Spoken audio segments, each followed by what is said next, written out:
You can go look at the other videos, so I'm not going to talk about those. But I got Saturday, I got The Bondage of the Will by Martin Luther. Historic Christian book. I want to read it. It's just, I think, whether you agree with Martin Luther and his opinions or not, I think it is a good read, just so you understand kind of the basis for the debate on God's sovereignty. And Martin Luther, I think, has a good understanding of what it means for God to be sovereign, in this world. And I got another book about kind of like from an old theologian called The Freedom of the Will by Jonathan Edwards, and he kind of talks about the same things, whereas it sounds like, I haven't read these yet, I'm going off of what other people have told me, but Martin Luther is kind of reacting to the idea, because the idea of free will kind of came with kind of around the time of the Reformation, but with the Enlightenment things, and there wasn't really an idea of free will before that, so he was reacting to a guy who wrote a pamphlet about free will and how truly no one has free will but God. But Jonathan Edwards is writing about the same topic in The Freedom of the Will, but how the same ideas as Martin Luther, but how they're good things in a more positive sense. So I'm interested in reading both those books. They're going to be a lot of work, so I don't think I'm going to start those right now. I got a book called Systematic Theology, where it goes through different theological topics. Do you remember who it's by? It starts with a G. Wayne. I think his name's Wayne. Something. Yeah, some. But we'll tell you maybe in a follow-up in a week or something. But, yeah, we will. Yeah, we definitely. Systematic theology is pretty good. It's just the difference between systematic theology and some of the other theologies is they just take a topic and look at how the Bible applies to that topic. So as opposed to like biblical theology, where they take a book of the Bible and says, what does this book have to do with the doctrine of election or the doctrine of justification, stuff like that.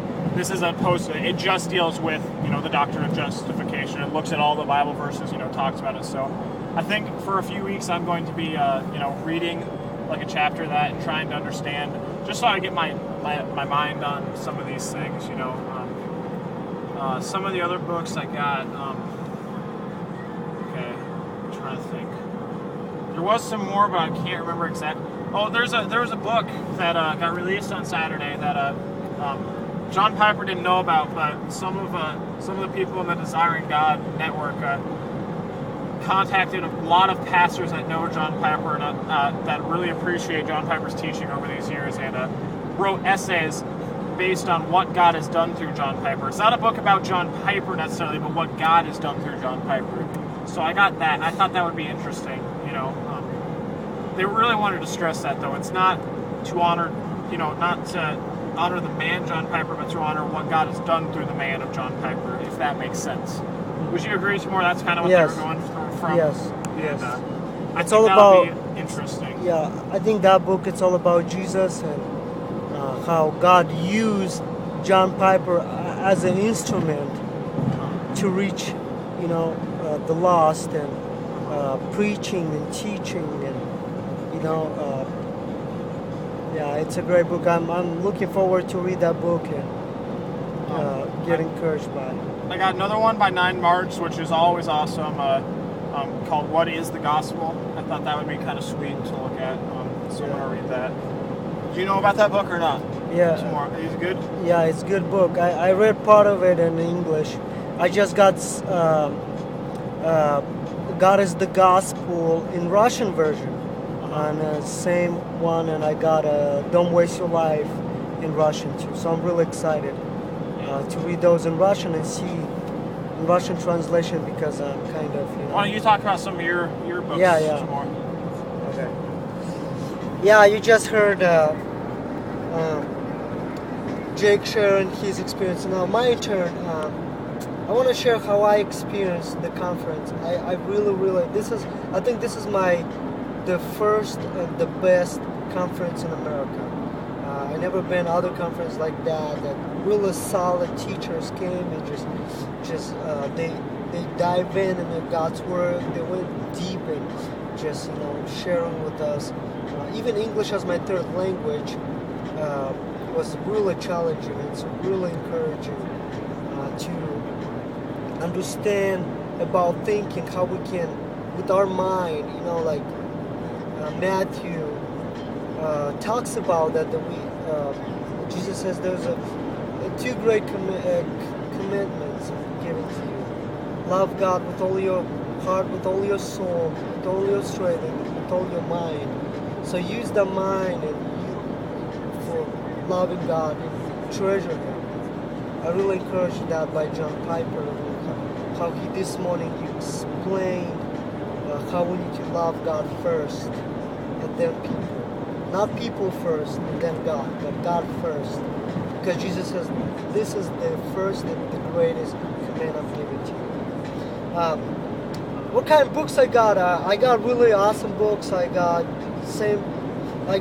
in Russian, God is the Gospel.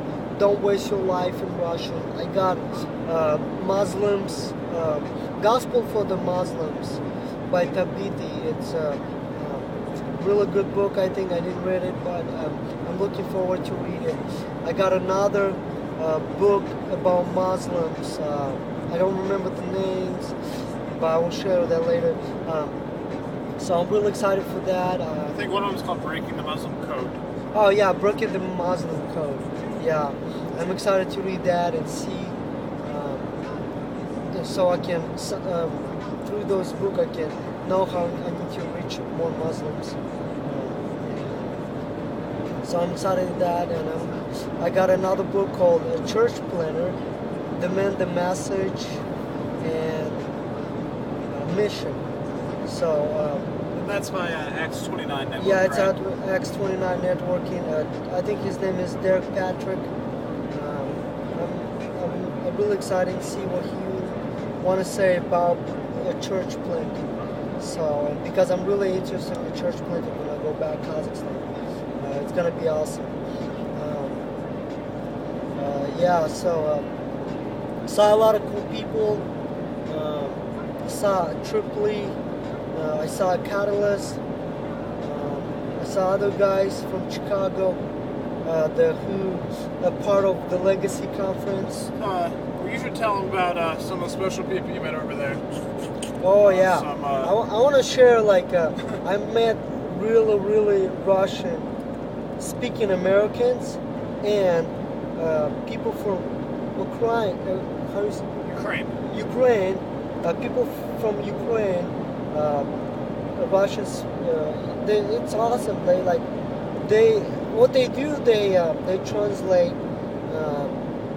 John Piper Brooks, Mark Briscoe's, John Mark Carter's, all those awesome preachers like Randy Alcorn, all those guys, and they translate to Russian, so the Russian-speaking Christians can read those people's books. So I'm really excited. Awesome people. I'm thinking, praying, maybe work with them someday because they're really big encouragement. Another thing, I'm really excited to see my cousin Heather. It was encouraging to see her and go lunch with her yesterday, and it was great. I saw some Cornerstone people, and it was encouraging too. So yeah, this is our video blog, Timur Nest TV. If you want to hear... Do you want to, before we go, do you want to talk more about each message or not? Or do you want to end it? We can do that. I mean, we don't have to. We can make it different. Yeah, we will be back. I think my battery is dying on my iPhone, so yeah, we will be back and we will tell you more. Yeah, just tune in Timur Nest TV on YouTube, and you can watch videos about me, what's going on, what God is teaching me and Jake and other people. So we decided to do this video blogs now. We're gonna post on Facebook, YouTube, so just be free and go and check it in. It will be awesome. So we're really excited. We love you guys, and just showing that we're going to Iowa. So we'll talk to you later. Jake, want to say something? Say goodbye. Adios. Adios. This says we're going to the Iowa. Iowa. See you later, all.